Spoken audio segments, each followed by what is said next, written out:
हमारे चैनल को सब्सक्राइब करें और बेल आइकन दबाएं।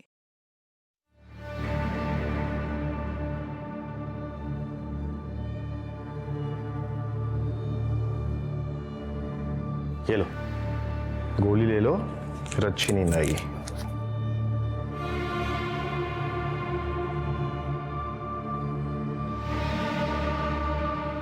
Good night.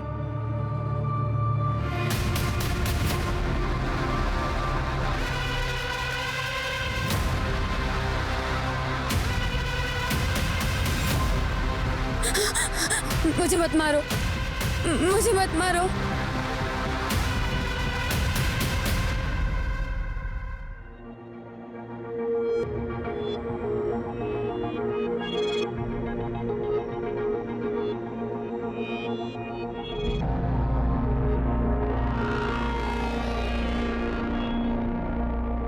रमेश, रिसॉर्ट खूप चांगला है। मतलब तूने जो फोटोज दिखाए थे उससे तो कहीं ज्यादा अच्छा है। हाँ, और काफी बड़ा भी है।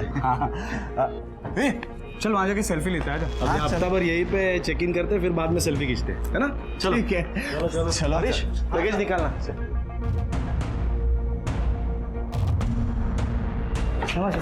रमेश पाटिल। मस्त आहे का?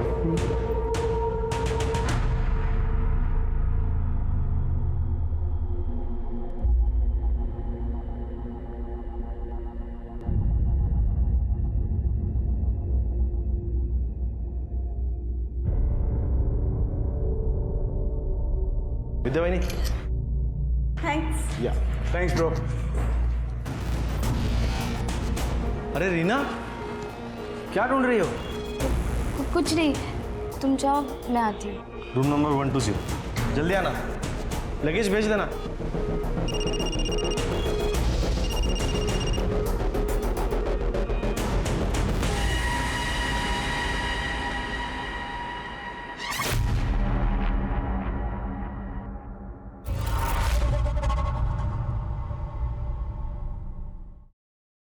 अरे कहाँ रह गई थी? वो लॉन में ना सुंदर फूल दिखे थे कार से उतरते वक्त, वही देखने रुक गई। अच्छा, तुम्हें फूल इतने पसंद है? फोटो निकाले कि नहीं?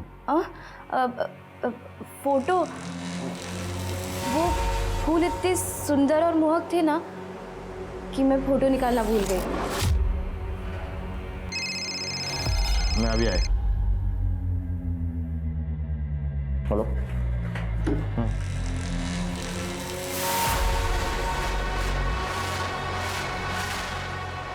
रमेश ने फिर से पूछ लिया तो बाद में जाके देखना पड़ेगा कि सुंदर फूल कहाँ है। बाबा, तुमची बॅग तुमच्या रूम मध्ये पाठवलीस। बाबा, ये आपकी दवाइयाँ। उसके साथ ही भिजवा देती। मैं देखती हूँ बाबा।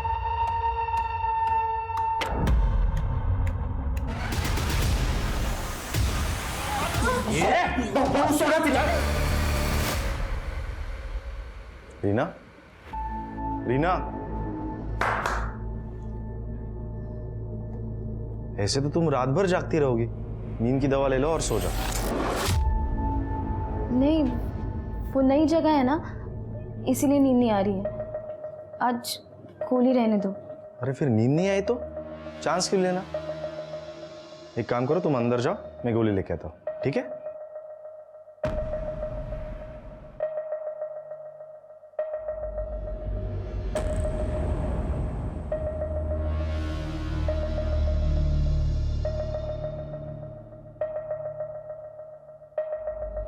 ये लो, गोली ले लो, फिर अच्छी नींद आएगी।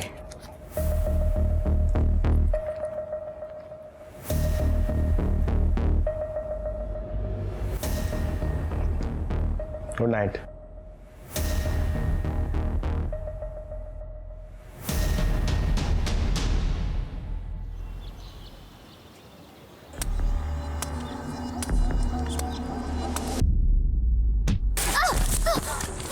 अरे मरती क्यों नहीं है तू? चली जा यहाँ से। पापा किधर जाएगी मैं? तू ही बता। तू पापा है मेरा बेटी। वही तो गलती की मैंने। तेरे को पैदा किया है ना तो तुझे मारने का हक भी मेरा ही है।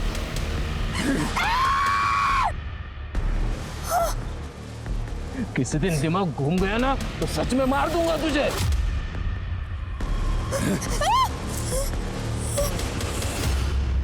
एक दिन के अंदर 50 लाख से 1 करोड़ रुपया कहां से लाएंगे? लेकिन 2 दिन में तो पैसा जमा करना ही पड़ेगा। मैंने उसके बाप से बात की लेकिन वो टस से मस नहीं हो रहा। उसका बाप क्या करेगा? सब कुछ तो रीना के हाथ में है ना। उसे तो ना मैं अच्छे से सबक सिखाती थी। अपने आप को समझती क्या है वो?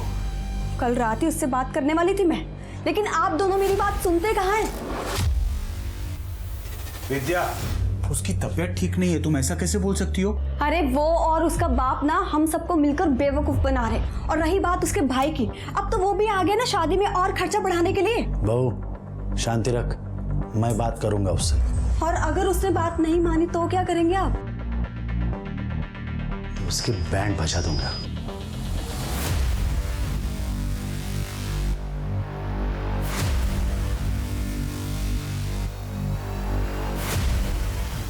क्या हुआ?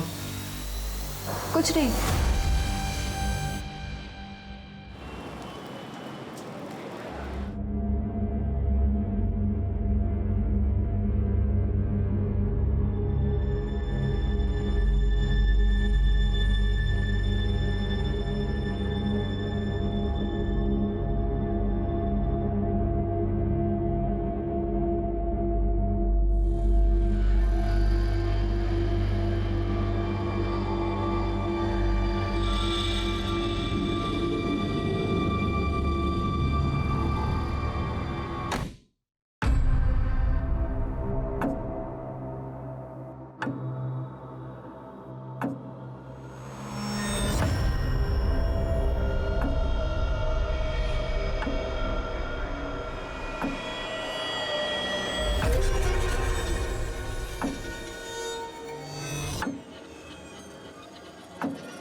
रिश्तों में प्यार और भरोसे से मिलकर परिवार बनता है, लेकिन आजकल के परिवारों में से ना जाने वो प्यार कहाँ चला गया है।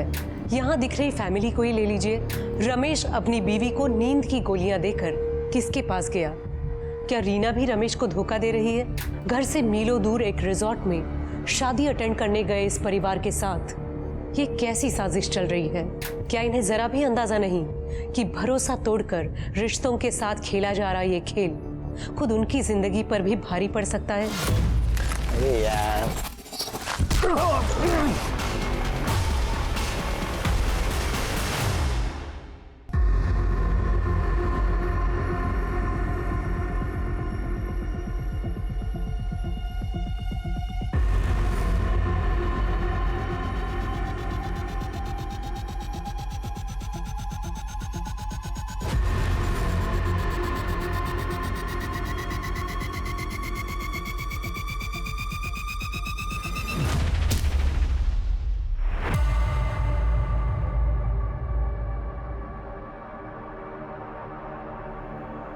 रीना,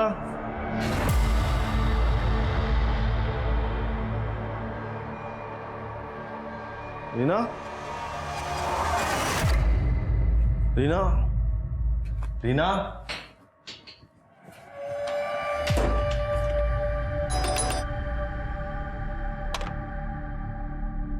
रीना है?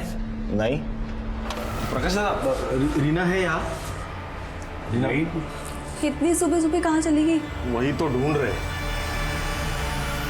नहीं बेटा, यहाँ तो नहीं आई। फोन भी नहीं उठा रही है।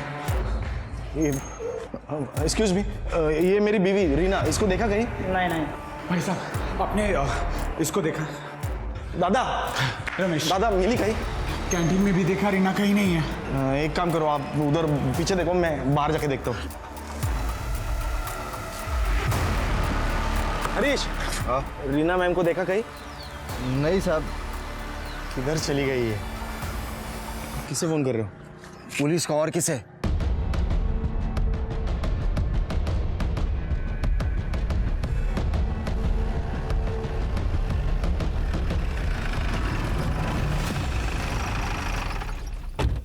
सर, कल रात को करीब करीब 11 बजे मैं सो गया था। फिर सुबह जब 7 बजे नींद खुली तब देखा कि रीना गायब थी। सर, रीना के फ़ोन पे रिंग तो जा रही है लेकिन फ़ोन उठा नहीं रही वो। मोबाइल ऑन है तो ट्रेस करो। सर, इगतपुरी में कोई जानता है उसे? नहीं सर, एक्चुअली हम लोग यहाँ पे एक शादी के लिए आए हैं। सोचा कि कुछ दिन पहले आके फैमिली टाइम एंजॉय कर ले, हॉलीडे। ये चोट? ये वो कल मैं बाथटब में फिसल गया, पैर फिसल गया तो चोट आ गई। पानी था बाथटब में? ऐसे चोट लग सकती है क्या बाथटब में? यकीन कीजिए सर, मेरा ऐसे ही चोट आई सर। ठीक है, आप लोग अपने अपने कमरों में जाइए और वेट कीजिए। हम अपना इन्वेस्टिगेशन शुरू करते हैं और जब तक ये सारी प्रक्रिया चलती है आप लोग रिसोर्ट से बाहर नहीं जा सकते। और अगर रीना का फ़ोन आए तो सबसे पहले आप हमें बताइए। जी सर। शिरके, सीसीटीवी देखते हैं। सर,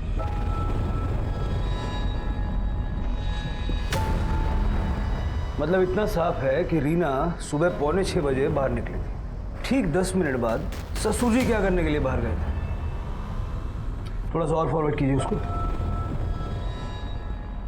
20 मिनट बाद ससुर जी वापस आ गए लेकिन रीना नहीं आई। सर एक मिनट, करडे का फोन है। हाँ करडे, क्या? ठीक है सर, यहाँ पास में एक जंगल है, वहाँ पे किसी लड़की की डेड बॉडी मिली। चलो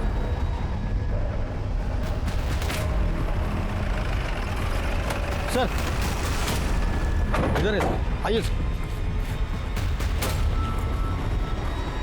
लड़की के कपड़े भी वही हैं सर जो अभी हमने सीसीटीवी में देखे। मतलब कंफर्म है कि रीना ही है। समझ नहीं आ रहा ये पत्थर पर सर टकराने की वजह से कैसे मर गई। सिर पत्थर पे टकराया होगा और ट्रॉमा की वजह से मौत हो गई होगी। सवाल यह है कि रीना रिसोर्ट से इतनी दूर आई क्यों? सिर्फ टहलने के लिए, वो भी अकेली? सर ये मेरी बीवी रीना ही है। रीना के साथ ये कैसे? देखिए, पहली नजर में तो ये एक हादसा लग रहा है लेकिन कुछ कह नहीं सकते। फिलहाल सारा शक वसंत पाटिल पर जा रहा है कि वही एक था जो रीना के पीछे बाहर निकला था। बात करते हैं उससे, देखें उसके पास कोई एक्सप्लेनेशन है क्या। Right sir. बॉडी को पोस्टमार्टम के लिए भेज दो। सर। हाँ सर, मैं गया था सुबह बाहर। वो तो हम जानते हैं, आप ये बताइए क्यों गए थे?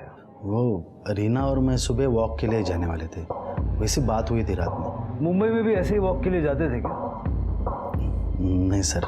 फिर आज वॉक पे जाने की कोई खास वजह है? सर, रीना को मुझसे कुछ ज़रूरी बात करनी थी। कैसी बात? यही सवाल मैंने रात में उसे पूछा तो वो बोली कि मैं सुबह बताऊंगा। फिर सुबह में क्या हुआ? 5:45-6 बजे के बीच में मैं सुबह लॉन पर गया तो वो नहीं थी वहाँ पे, तो मैंने उसे ढूंढा इधर उधर। फिर मैं अपने रूम में वापस आ गया और जब रमेश रूम में आया तब पता चला कि रीना तो गायब। और उसके बाद पता नहीं क्या बात करना चाहती थी वो, लेकिन एक बात जरूर है सर, रमेश बहुत किस्मत वाला है कि उससे रीना जैसी बीवी मिली। हाँ, बहुत अच्छी थी वो, सबके साथ रिस्पेक्ट से बात करती थी और घर के काम काज में भी मदद कर देती थी वो। हमारे घर आकर 1 हफ्ता ही हुआ था उसे, घर का पूरा रूटीन उसे याद हो गया था। बाबा तुमची बीपीची गोळी। मैं रोज बोलता हूँ लेकिन तुम्हें याद रहता है। बहुत अच्छी तरह से मेरा ख्याल रखती थी वो। ज़्यादातर बात नहीं करती थी, चुपचाप रहती थी। मैं भी इस बात से खुश था क्योंकि मैं भी कम बातचीत करना पसंद करता हूँ, लेकिन हम खुश थे। ये रही तुम्हारी चाय। Thank you. और ये तुमने फाइल्स मंगाई थी ना? हाँ, रख दो आप। अरे तुमने न्यूज़पेपर नहीं पढ़ा आज का? अरे टाइम ही नहीं मिला। ठीक है, मैं पढ़ देती हूँ। मतलब शादीशुदा जिंदगी में रीना के साथ कोई झगड़ा, कोई प्रॉब्लम नहीं थी? नहीं नहीं, जीजू को क्या प्रॉब्लम हो सकती है रीमा से? अरे मेरी बहन तो एकदम परफेक्ट थी उनके लिए। आपको इस बारे में कुछ नहीं कहना? मुझे लगता है रीना शादी के बाद बहुत चुप रहने लगी थी। मतलब उसकी शादी नहीं हुई थी ना, वो हम लोगों के साथ थी, वो बहुत अलग थी। तुम्हारी भी यही राय है? नहीं नहीं, ऐसा कुछ नहीं था। तुम कुछ भी क्या बोल रही हो? तुम गाड़ी में ही सोते हो? हाँ साहब। सुबह कुछ देखा था? नहीं साहब, मैं तो सो रहा था, लेकिन अचानक घर वालों का शोर सुनाई दिया। फिर मैंने करीबन कुछ 8 बजे सब उठा था मैं, तभी पता चला कि रीना मैडम गायब हो गई है। 8 बजे तो काफ़ी गर्मी हो जाती है, धूप भी आ जाती होगी। कैसे सो लेते हो इतनी गर्मी में? साहब किसी को बताना नहीं, मैं वो गाड़ी में एसी ऑन करके सो जाता हूँ साहब। सच रीना के बारे में अब तक तो सबने अच्छा ही अच्छा कहा है, लेकिन ज़रूरी नहीं है कि ये सभी लोग सच बोल रहे हो। सर हो सकता है कि ये लोग झूठ भी बोल रहे हो। एक सुनीता ये जिसे लगता है कि शादी के बाद रीना बदल गई है, लेकिन उसे भी गलत साबित करने में अजीत ने कसर नहीं की, तुरंत उसे टोक दिया। लेकिन समझ नहीं आ रहा कि अजीत ने ऐसा क्यों किया।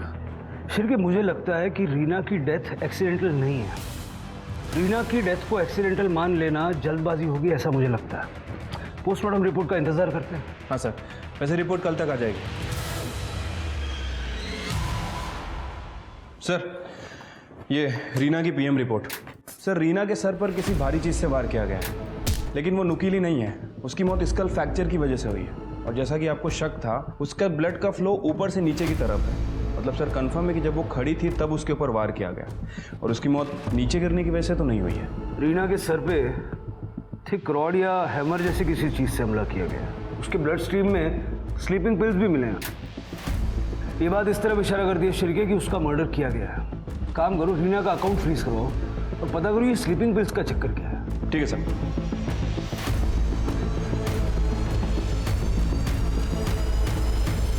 वो रीना इन गोलियों के बिना सो नहीं पाती थी। कितनी गोलियां? रोज एक नींद की गोली काफी टाइम से ले रही थी वो। फिलहाल तो ये वसंत पाटिल ही शक के दायरे में है, क्योंकि रीना के लॉबी से निकलने के बाद उसे ही सबसे पहले देखा गया था। सर मुझे आपको कुछ बताना है। आइए। कल रात रीना मेरे सपने में आई थी। उसने कहा कि वो स्लीप होकर नहीं गिरी, उसके सर पर किसी ने नुकीली चीज़ से वार किया। सर मुझे लगता है उसका मर्डर हुआ है। अब इसे सच या झूठ जो भी समझना है समझ लीजिए, लेकिन मेरे सारे सपने सच निकलते हैं सर। जल्द से जल्द उसके कातिल को ढूंढिए। मुझे तो लगता है कि उसके ससुर ने ही उसका खून किया है। रीना जब भी कोई ज़रूरी बात करना चाहती थी तो वो उसके भाई से, मतलब अजीत या फिर मुझसे ही करती थी, ना कि उसके ससुर से, क्योंकि हम दोनों ही उसके ज़्यादा करीबी थे। रीना पे किसी ब्लंट ऑब्जेक्ट से हमला हुआ है, ये बात तो सिर्फ हमारे बीच थी। ये स्वाति ने सपने में कैसे देख ली? सर लेकिन अगर स्वाति ने कही हुई बात सच निकली तो क्या पता उसे ऐसे सपने आते हो। मुझे विश्वास ही नहीं है। स्वाति का बैकग्राउंड चेक करो और ये सोचो कि ससुर वसंत पाटिल के अलावा परिवार के किस सदस्य के पास रीना को मारने का मोटिव हो सकता है। सर लेकिन रिसोर्ट का कोई एम्प्लॉय या फिर गेस्ट भी तो हो सकता है। सर रीना का बैंक अकाउंट मैंने फ्रीज करवा दिया है, लेकिन सर उसके बैंक अकाउंट में 5 करोड़ रुपए थे। मतलब रीना अपने परिवार में सबसे ज़्यादा अमीर थी, अपने भाई अजीत से भी ज़्यादा। शिरके पता लगाओ कि रीना के अकाउंट में इतना सारा पैसा आया कहाँ से। ठीक है स्वाति, रीना का सीडीआर निकलवाओ फटाफट। सर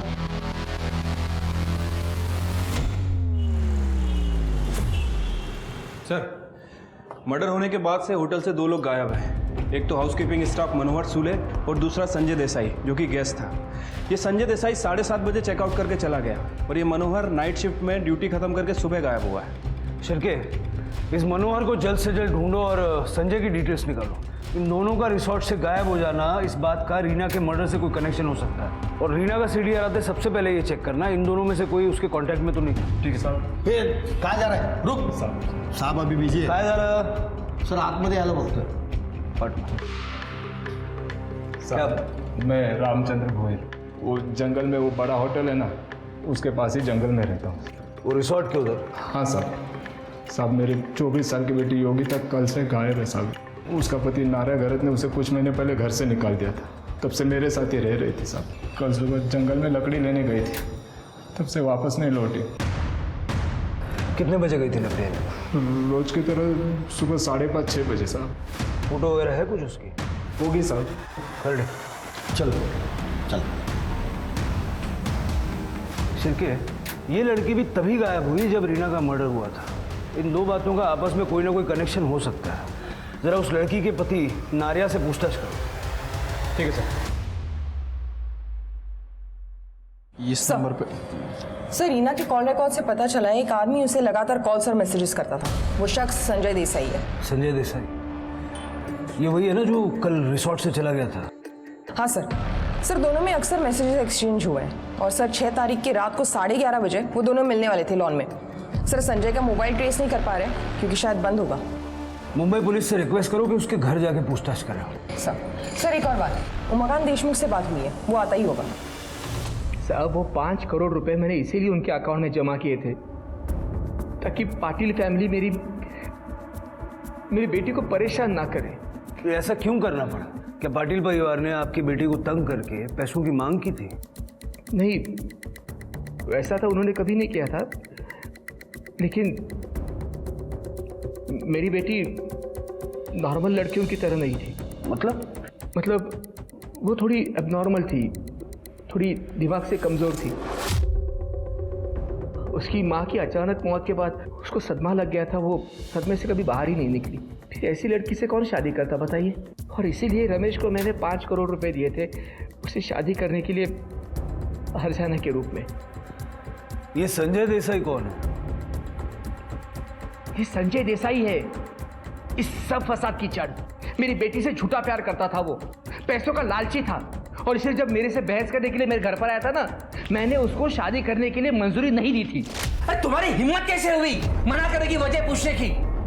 रीना मेरी बेटी है, मैं जिससे चाहे उसे से शादी करा दूंगा और जिससे भी करा दूंगा ना वो तेरे जैसा लोभी नहीं होगा, समझे? ससुर जी, बेहतर होगा रीना का हाथ आप खुद मेरे हाथ में दे दो, क्योंकि रीना को ना किसी और के साथ होकर मैं रहने नहीं दूंगा। लेकिन आप संजय देसाई के बारे में क्यों पूछ रहे हो? आपको कैसे पता उसके बारे में? देखिए, संजय न सिर्फ शादी के बाद रीना के टच में था, बल्कि जिस दिन रीना की मौत हुई उस सुबह तक वो उसी रिसोर्ट में था। तो डेफिनेटली उसी ने मेरी बेटी को मारा है। उसे धमकी दी थी मेरी बेटी को जान से मारने की। आप उसे अरेस्ट कीजिए। फिलहाल वो कहीं छुपा हुआ है, लेकिन ज्यादा दिन तक बच नहीं पाएगा। तो जहां कहीं भी होगा आप उसे ढूंढ के निकालिए और सजा दीजिए उसे। सर, जंगल में एक डेड बॉडी मिली है।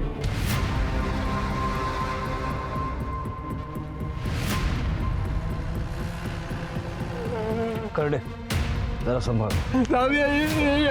इसका पति लारिया का काम है साहब, लारिया का काम है साहब। रीना को भी इसी तरह सर पे वार करके मारा गया था। सर बॉडी पे नहीं है, कि कोई साइंस नहीं है। कहीं ऐसा तो नहीं कि योगिता को भी एक दिन पहले ही मार दिया था और रीना ने ये होते हुए देख लिया था? लेकिन सर रीना की बॉडी तो हमें 1 किलोमीटर दूर मिली थी। नारिया का कुछ पता चला? अभी तक तो नहीं सर, लेकिन जल्दी ढूंढ लेंगे। पोस्टमार्टम के लिए भेज दो। सर, होटल स्टाफ मनोहर सूर्वे ने पुणे का जो एड्रेस दिया था वो गलत है सर। उसके बैंक डिटेल और पैन कार्ड से पता चला कि वो पेरोल पे भागा हुआ है। काफी सनकी इंसान है सर।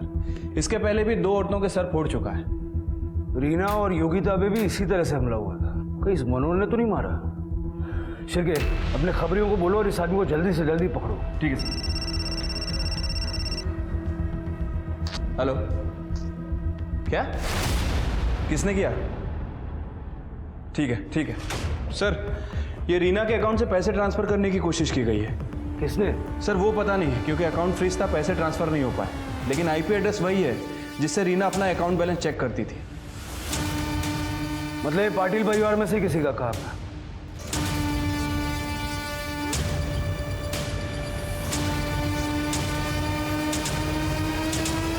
सर, ये रमेश का लैपटॉप है। ये लैपटॉप आपके रूम में क्या कर रहा है? रात में मुझे नींद नहीं आ रही थी तो रमेश को बोल के मैं एक पुरानी फिल्म देख रहा था। इस लैपटॉप से कल रीना के अकाउंट से फंड्स ट्रांसफर करने की कोशिश की गई। कौन था आप में से? सर मेरा मोबाइल ठीक से चला नहीं पाता, ये लैपटॉप क्या चलाऊंगा मुझे नहीं पता सर। अगर आप नहीं तो फिर सुनीता, अजीत, विद्या, प्रकाश या रमेश। पासवर्ड किसके पास था? रमेश, शायद तुम्हें पासवर्ड पता होगा ना, लैपटॉप भी तुम्हारा है। हाँ सर, लैपटॉप मेरा है, लेकिन मुझे नहीं पता पासवर्ड। वो लैपटॉप से यूज़ करती थी उसका अकाउंट, लेकिन मुझे पासवर्ड नहीं पता। रमेश पे कड़ी नजर रखो, मुझे लगता नहीं है कि उसे अपनी बीवी के अकाउंट का पासवर्ड पता नहीं होगा। सर योगिता का पति एक हफ्ते से शराब पी के बीमार होने की वजह से लोकल गवर्नमेंट हॉस्पिटल में एडमिट है। मतलब वो कातिल नहीं हो सकता, फिर कौन हो सकता है? ये मनोहर और रवि का कुछ पता चला? सर अपने खबरियों को काम पे लगा दिया है, जल्दी पता चल जाएगा। एक minute sir. Hello, okay sir, Sanjay Desai को मुंबई पुलिस ने अरेस्ट कर लिया है, वो उसे इगतपुरी लेके आ रहे हैं। सर योगिता की पीएम रिपोर्ट। योगिता को भी रीना की तरह ही मारा गया है और इसकी मौत 7 अप्रैल को सुबह 6 बजे से 8 बजे के बीच में हुई है और रीना की मौत भी उसी दौरान हुई थी। सर जब हमने इस रामचंद्र भोयर के पड़ोसियों से पूछताछ की थी तो उन्होंने बताया था जब से योगिता नारा के घर से आई थी तब से रामचंद्र उस पर नाराज था। सर योगिता को खुद पे बोझ बता के वो आए दिन उस पर गाली गलौज करके मारपीट करता था। हमारे सामने रो रो के अपने आप को अच्छा बाप बताने की कोशिश कर रहा था। कहीं उसी ने तो नहीं मारा? मुझे मत मारो। हो सकता है रीना ने उसे देख लिया हो और उसने रीना को भी मौत के घाट उतार दिया। इस रामचंद्र की कुंडली निकालो जरा। एक मिनट सर। हेलो, ठीक है सर, मनोहर उर्फ रवि, उसकी टिप मिली है, वो बार में ही बैठा है। इससे पहले कि हाथ से निकले दबोच लो। सर अरे सर बोल। अरे साहब, अरे कुछ नहीं। अरे साहब सुनो। अरे साहब काय को मार? अरे साहब रुक। और साहब बोलो ना, मत मारे। मैं बताता है सब कुछ। साहब मेरा नाम रवि सोनावने है। वो मैं नकली पेपर बना के मनोहर के नाम से उस रिसोर्ट में काम करता था। रीना और योगिता को क्यों मारा? अरे नहीं साहब, मैंने किसी को नहीं मारा, उल्टा मेरे को 10,000 रुपये दिए गए थे उस रिसोर्ट में। मैंने जो कुछ भी देखा उसको लेके मुंह बंद रखने के लिए। अभी एक टाइम पे इतना पैसा मिला करके मैं बार में चला गया मज़े करने के लिए। किसने दिए थे पैसे? विद्या पाटिल ने। क्यों, ऐसा क्या देख लिया था? 6 तारीख को उन लोग के रूम का दरवाज़ा थोड़ा सा खुला था तो मैंने देखा अंदर विद्या, प्रकाश और वसंत कुछ प्लान बना रहे थे। अरे वो और उसका बाप ना हम सबको मिलकर बेवकूफ़ बना रहे। और रही बात उसके भाई की, अब तो वो भी आ गया ना शादी में और खर्चा बढ़ाने के लिए। सब एक क्या चक्कर है ये जानने के लिए मैंने विद्या का पीछा किया तो वो रीना से मिलने गई थी। ज़्यादा भोली बनने की जरूरत नहीं है, जितना कहा है ना उतना कर। अगर तूने मुझे 5 करोड़ नहीं दिए ना तो तेरा जीना हराम कर दूंगी मैं, समझी बात को? अरे बाबा को लोन चुकाने के लिए बार बार धमकियां मिल रही है। अरे तू है कि पैसों पर नागिन बनकर बैठी है? चल पैसे निकाल जल्दी, चल। नहीं, मैं अपने पैसे नहीं दूंगी। मेरे बाबा ने कहा है कि मुझे किसी भी हालत में किसी को पैसे नहीं देने। तेरे बाप बेटी का बहुत हो गया, समझी बात को? तू निकाल निकाल, लिख यहाँ, लिख पासवर्ड, लिख यहाँ। नहीं प्लीज।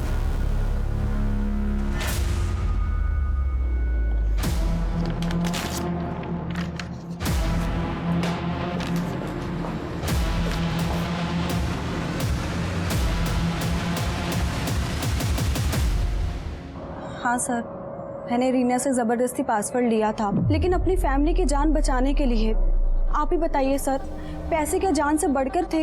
लेकिन वो पैसा तुम्हारा भी तो नहीं था, तुमने ही रीना का अकाउंट एक्सेस किया था। वो सर, मुझे पता था कि लैपटॉप बाबा के रूम में है। बाबा जैसे ही नहाने के लिए गए तो मैं उनके रूम में गई और फंड ट्रांसफ़र करने की कोशिश की, लेकिन सच में सर, पासवर्ड जैसे ही लॉगिन किया वो अटक गया था और मैं वहाँ से गुस्से में निकल गई थी। सच क्या है तो जल्दी पता लग जाएगा, लेकिन एक बात याद रखना, तुम पे शक बढ़ गया है। जाओ। सर रमेश के कॉल डिटेल्स चेक किए हैं सर, पता चला है कि वो किसी चेतना वैद्य नाम की लड़की से कांटेक्ट में था। ये चेतना वैद्य उस दिन मुंबई से निकली है जिस दिन पाटिल फैमिली यहाँ इगतपुरी पहुंची, लेकिन अभी तक वापस मुंबई नहीं लौटी है। फ़ोन कर रहा हूँ लेकिन इसका फ़ोन बंद है। स्वाति, चेतना का मोबाइल ट्रेस करो। सर हाँ, वो चैतना वैद्य हमारी क्लाइंट है सर, लेकिन मुझे नहीं पता वो मुंबई से उस दिन कहाँ चली गई और क्यों। अब ये इत्तेफाक भी हो सकता है सर कि उसी दिन वो कहीं गई। शिरके, ये रमेश कुछ नर्वस लग रहा था। चेतना की लोकेशन निकालो तुरंत। ठीक है सर। सर रीना फिर से मेरे सपने में आई थी, बहुत रो रही थी। वो कह रही थी कि रमेश और उसकी फैमिली ने उसे मारा है, मुझे इंसाफ दिलाओ ऐसे कह रही थी। तू जब इतना बताया तो ये भी बताया होगा कि उसे किसने मारा, उसके पैसे ट्रांसफर करने की कोशिश किसने की। बता दो, इन्वेस्टिगेशन में हेल्प हो जाएगी। जहाँ तक मुझे याद है उसने कहा था रमेश उसके पास पैसों की मांग करता था, उसी ने पैसे ट्रांसफर करने की कोशिश की होगी। मुझे भी एक सपना आया कि तुम्हें झूठ बोलकर इन्वेस्टिगेशन को गुमराह करने के जुर्म में अरेस्ट कर लिया गया है। और देखो ये सपना सच हो रहा है। स्वाति, अरेस्ट कर लो इसे। नहीं सर, नहीं सर, मैं मानती हूँ कि मैंने सपने वाली बात झूठी कही। मैंने चुप कर आप लोगों की बात सुन ली थी कि रीना की मौत कैसे हुई है। फिर कि मुझे लगता है कि रीना की डेथ एक्सीडेंटल नहीं है। मतलब अगर वो फिसल के गिरती और उसका सर पत्थर से टकराता तो खून पत्थर पे फैला हुआ होता, लेकिन हमने देखा कि खून उसके चेहरे और गर्दन पे फैला हुआ था। पोस्टमार्टम रिपोर्ट का इंतजार करते हैं। ऐसा तुमने क्यों किया? मेरे पति अजीत फाइनेंशियल प्रॉब्लम में है, वो किसी से कभी कुछ नहीं मांगेंगे, मैं जानती हूँ। जब मेरे ससुर ने रीना के अकाउंट में 5 करोड़ रुपए डाले और उन्हें कुछ नहीं दिया, इसीलिए मैंने सोचा कि मैं ऐसा कुछ करूँगी कि वो 5 करोड़ रुपए अजीत के पास आ जाए। तुमने अभी जो कुछ बताया है ये तुम्हें और तुम्हारे पति को सस्पेक्ट बनाने के लिए काफी है।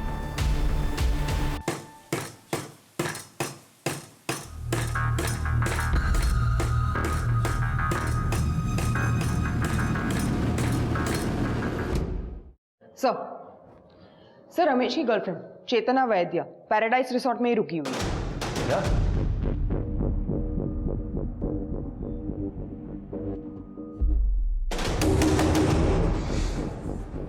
देखो हमारे पास मास्टर की है, हम अंदर आ सकते हैं। बेहतर यह है कि तुम दरवाजा खोल दो।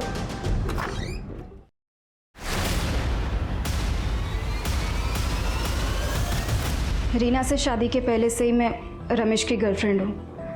शादी के बाद भी हमने चालाकी से अपना अफेयर चालू रखा, इसलिए हमने डिसाइड किया था कि मैं भी यहाँ रूम लेकर रहूँगी ताकि हम आसानी से मिल सके। अगर तुम और रमेश एक दूसरे से प्यार करते थे तो रमेश ने रीना से शादी क्यों की? रीना से मेरी जबरदस्ती शादी हुई थी। वो 5 करोड़ का दहेज था, जिस दहेज को हम छू भी नहीं सकते थे। एक्चुअली साहब वो 1 साल से मेरे ऊपर बहुत बड़ा खर्चा था। उसमें ये उमाकांत ने 5 करोड़ का ऑफर दिया और वो ऊपर से 1 करोड़ और देने वाला था। तो मैंने चेतना को भुलाकर रीना से शादी करने के लिए रमेश को मना लिया। और तुम मान गए? सर फाइनेंशियल सिचुएशन ही ऐसी थी, मुझे मानना ही पड़ा। मुझे लगा था कि ये शादी के बावजूद मैं चेतना से रिश्ता ख़त्म नहीं करूँगा, लेकिन जल्दी ही समझ में आ गया कि मैं और चेतना एक दूसरे के बिना नहीं रह सकते। इसलिए मैंने एक प्लान बनाया। मैंने चेतना को यहाँ बुलाया ताकि इस शादी के दौरान हम लोग यहाँ से भाग सकें। या फिर रीना के पैसे हथिया के उसे मारने का प्लान था तुम्हारा? वैसे भी रीना के मरने के बाद चेतना तो मिल ही जाती तुम्हें। नहीं सर, मैंने ऐसा कुछ नहीं किया सर, उल्टा मुझ पर ही हमला हुआ था। आई एम सॉरी सर, मैंने उस दिन झूठ बोला था आपसे। ये निशान बाथ टब से नहीं आए, मुझ पर हमला हुआ था। हमें क्या पता आपको चोट कैसे लगी, कहाँ लगी। हो सकता है फिर से कोई कहानी बना रहे होंगे।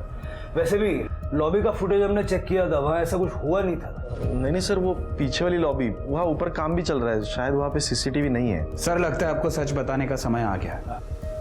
दादा, रमेश छुपाने से कोई फायदा नहीं है। सर रीना स्लीपिंग पिल्स लेती थी। उस दिन रमेश को लगा कि रीना स्लीपिंग पिल्स लेके सो गई है, इसलिए भाई साहब बाहर निकले।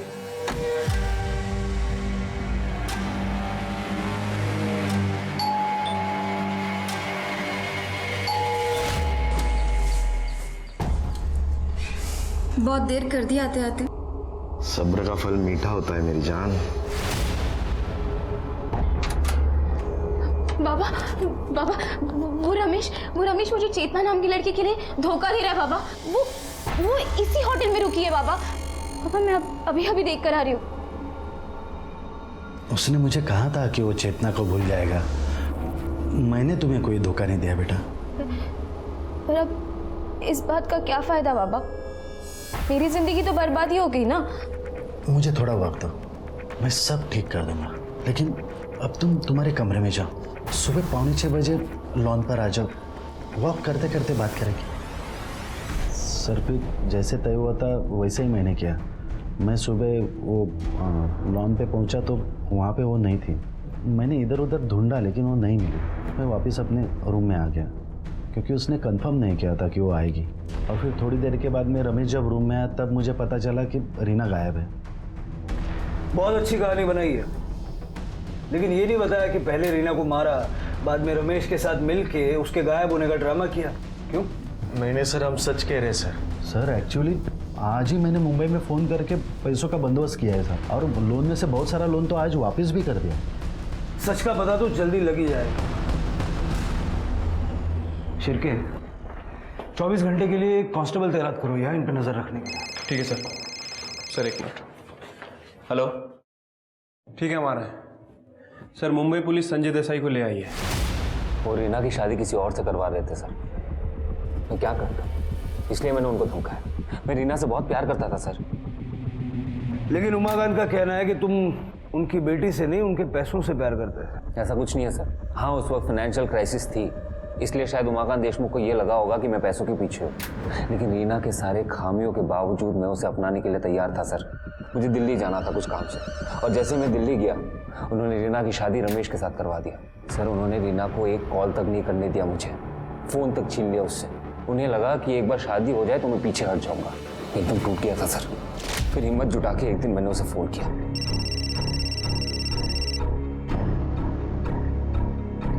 संजय, तुम क्यों मुझे बार बार फ़ोन करते रहते हो? मैंने कहा ना, हमारे बीच जो कुछ भी था अब सब खत्म हो गया। तुम बस एक बार ये कह दो कि तुम मुझसे प्यार नहीं करती। संजय, मेरी ज़िंदगी ऑलरेडी बर्बाद हो चुकी है। प्लीज़ तुम इसे और बर्बाद मत करो। कुछ बर्बाद नहीं हुआ है। देखो, हम लोग एक नई शुरुआत कर सकते हैं। मैंने ऐसे किया ना तो पापा मुझे जान से मार देंगे। अरे किसी और से शादी करवा के उन्होंने तुम्हें पहले ही मार दिया रीना। मैं तुम्हें बहुत खुश रख सकता हूँ, मुझसे शादी कर लो। फिर हमारी बातचीत शुरू हो गई। एक दिन मुझे पता चला कि पाटिल फैमिली इगतपुरी जा रही है किसी फैमिली फ्रेंड की डेस्टिनेशन वेडिंग के लिए। और पीछे पीछे तुम भी इगतपुरी पहुंच गए? पीछे पीछे नहीं सर, मैं पहले पहुंच गया था। और जैसे रीना आई मैंने उसे देख लिया और तुरंत फ़ोन किया उसे। उसने पहले सबको अपने अपने कमरे में भेजा, फिर वो मुझसे मिलने आई। संजय, तुम यहाँ क्या कर रहे हो? तुम होश में तो हो ना? होश ही तो नहीं है ना। अगर किसी ने तुम्हें यहाँ देख लिया ना तो बहुत बड़ी प्रॉब्लम हो जाएगी। क्यों मुझे इस तरह से परेशान कर रहे हो तुम? ठीक है, आज से मैं तुम्हें परेशान नहीं करूंगा। I promise you this. बस ये कह दो कि तुम चाहती क्या हो। मैं तुम्हें अभी कुछ नहीं बता सकती। तो कब बता सकती हो? मैं तुम्हें मैसेज करती हूँ, ओके? आज या कल रात को। हमने ये तय किया था कि रात को 11:30 बजे मिलेंगे। मैं लॉन में इंतज़ार कर रहा था रीना का। उसने मुझे ये कहा था कि एक बार रमेश सो जाए फिर वो आएगी मुझसे मिलने। सर, मैं लॉन में इंतज़ार कर ही रहा था कि मैंने रमेश को देखा। वो शायद बाहर आया था सिगरेट पीने। उसे देख के मेरा दिमाग ख़राब हो गया सर। फिर मैं पार्किंग से एक हेलमेट निकाला, अपने फेस को कवर किया और उस पर जाके वार कर दिया। कुछ वक्त बाद रीना ने मुझे फ़ोन किया। वो मुझसे मिलने आ रही थी। रीना, जिंदगी भर की बात है, तुम अपने आप को ऐसे सजा क्यों दे रही हो? भाग चलते रीना। नहीं संजय, ये सब इतना आसान नहीं है। मुझे सोचने को थोड़ा वक्त चाहिए। कितना वक्त चाहिए तुम्हें? यहाँ से मुंबई जाने तक का, ठीक है? पर प्लीज़ तुम मुझे परेशान करना बंद कर दो। ठीक है, जैसे तुम चाहो। मैं कल सुबह मुंबई के लिए निकल जाऊँगा। मुझे पता नहीं था कि उसी सुबह उसका मर्डर हो गया था सर। ये बात मैंने पेपर में पढ़ा, मैं एकदम टूट गया। अच्छी कहानी है, लेकिन ये भी तो हो सकता है कि जब रीना ने तुम्हारे साथ भाग जाने से इनकार किया तो तुमने रीना को मार दिया और वहां से भाग गए। मैंने रीना को नहीं मारा। शिरके, रीना के मर्डर के शक में इसे कस्टडी में लो। आप मेरे साथ ऐसे नहीं कर सकते सर। अरे मैंने खून नहीं किया सर। अभी कांस्टेबल शिंदे का फोन आया। जंगल में खून से सना हुआ हथौड़ा मिला है। तुरंत उसे फॉरेंसिक में भेजो और सारे फिंगरप्रिंट्स चेक करो। सर। ऑफिसर, इस केस में एक के बाद हो रहे चौंकाने वाले खुलासों के बावजूद पुलिस रीना और योगिता के कातिल का पता नहीं लगा पा रही थी। क्या वो शख्स प्यार में चोट खाया हुआ संजय देसाई था, या फिर मनोहर उर्फ रवि, जो पुणे में 2 महिलाओं की इसी तरह सिर कुचलकर हत्या कर चुका था, या फिर ये हत्या सिर्फ और सिर्फ 5 करोड़ पाने के लिए रीना के ससुर वसंत पाटिल ने की थी। लेकिन पुलिस के सामने सबसे बड़ा सवाल यही था कि इतने सारे सस्पेक्ट्स में आखिर वो शातिर हत्यारे कौन है जिसने इन दोनों हत्याओं को अंजाम दिया। सर, इस रामचंद्र के बारे में एक बात पता चली है। 1 नंबर का बेवड़ा आदमी है सर। 6 तारीख की पूरी रात पीकर धुत पड़ा था। लोगों ने उसे ले जाकर अपने घर पे छोड़ा और उसे अगले दिन दोपहर में होश आया। जबकि सर इस योगिता की मौत तो 7 तारीख को सुबह ही हो गई थी। तुम्हारे कहने का मतलब है कि वो कातिल नहीं हो सकता? नहीं सर। फिर उसे किसने मारा? सर, फॉरेंसिक रिपोर्ट के हिसाब से उस हथौड़े पे 2 लोगों के ब्लड सैंपल मिले हैं। एक तो योगिता का और दूसरा रीना का। मतलब सर हो सकता है कि उनका मर्डर इस हथौड़े से ही किया गया। साथ ही साथ उस हथौड़े के हैंडल पे बहुत सारे लोगों के फिंगरप्रिंट भी मिले हैं। Great. Patil family, Deshmukh family, Manohar, Sanjay और रामचंद्र, सबके फिंगरप्रिंट्स ले लो और मैच करके देखो। Right sir.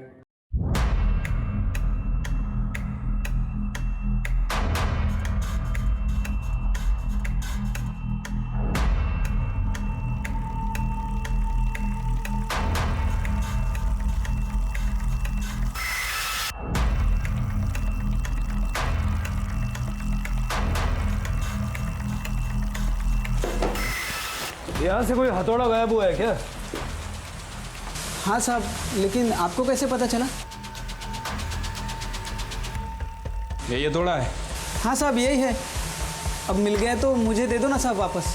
ये हथौड़ा नहीं मिल सकता, अभी दूसरा खरीद लो, इससे मर्डर हुआ है।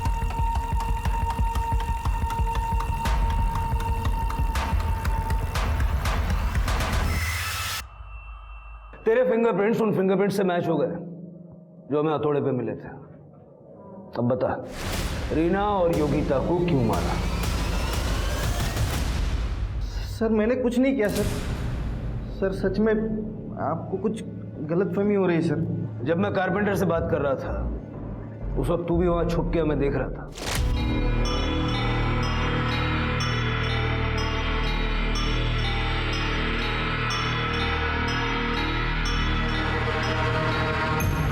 इसी ग्लास से तेरे फिंगरप्रिंट्स उठाए हमने।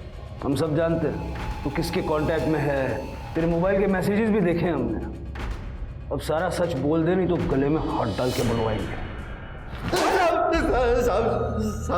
साहब सच बताता हूँ, सब सच बताता हूँ साहब। विद्या मैडम का और मेरा अफेयर चालू था साहब। जिस दिन हम रिसोर्ट में आए उसी दिन रात को विद्या मैडम मुझसे मिलने नीचे कार में आई थी साहब। और सब उसी दिन रात को हम कार में चालू हो गए। लेकिन दूसरे दिन रात को विद्या मैडम को आने नहीं मिला। तो उस दिन सवेरे 5:30 बजे आई थी। मतलब 7 तारीख की सुबह को? हाँ साहब। फिर हम सब चालू ही किया था। इतने में